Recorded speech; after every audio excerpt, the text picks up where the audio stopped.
And we are joined here by our WXXV political analyst, Howie Morgan. Howie, again, thank you so much for joining us tonight. Absolutely. Yeah, so this day being a huge day for former President Donald Trump, the hush money trial, as well as just the presidential race upcoming as a whole, wouldn't you say? I don't know if this really moves the needle either direction. I think it reaffirms a lot of things. If you like Trump, this just proved it was a witch hunt. And if you didn't like Trump, you said, well, this is just proof that he was guilty all along. And it's a long way to go. And actually, the voters that people really want to care about, the campaigns, these are not the voters they care about. They're unaffiliated voters, usually younger and people of color.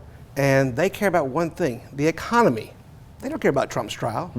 And so what is next for Trump after this guilty verdict? You know, where does he go from here?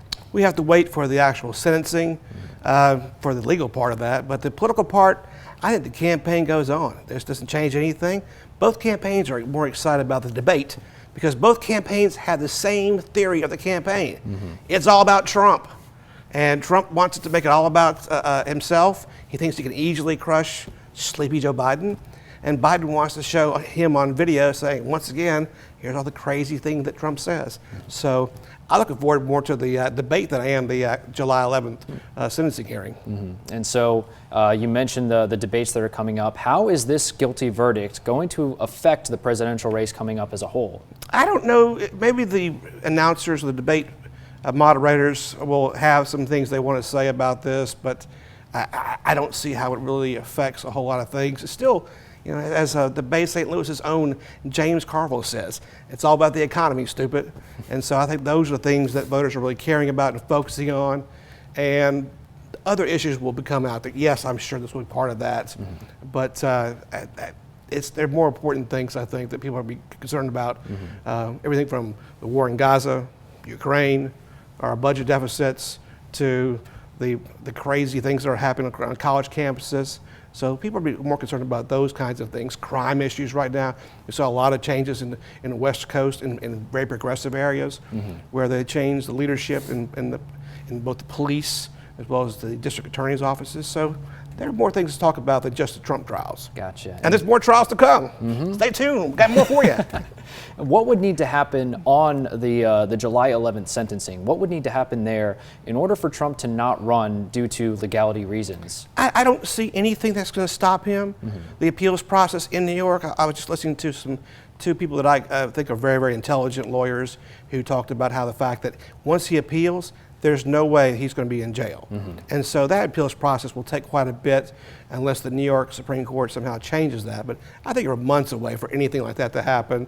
And I think both campaigns are full steam ahead. All right. Well, Congressman Mike Ezell had this to say following today's verdict. He said, quote, "Today's verdict and this entire trial was based in politics, not the law. The Biden administration and their allies continue to weaponize the justice system against their political enemies. I look forward to seeing this ridiculous partisan verdict quickly appealed and overturned," end quote. Also, here's what some protesters outside of the courtroom had to say following today's verdict. I'd say that I think they're really impressive and brave, because I don't know that I would feel secure trying to put myself in harm's way, and it feels like it might have been in harm's way. It's been a long time coming, and we didn't think there was any way that they would come to a verdict on my birthday. That's too nice. The universe clearly doesn't like me that much, but oh my God, this is wonderful. It's good. It's so good. I don't believe so. I believe that everybody who's been supporting him since he started running, they're still going to be behind him 100%.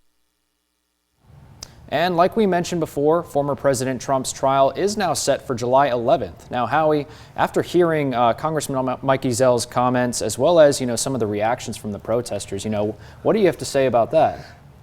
Honestly, again, it's not a big thing. I would think if I was the people of the Mississippi Gulf Coast, go to your local grocery store, get some popcorn, because the debates at the end of June are going to be a whole lot more entertaining, a lot more fun, and a lot more informative to actually see who's going to come out ahead as they gear toward the November election. All right. Well, Howie, again, thank you very much for coming out. We really, really appreciate it. As always.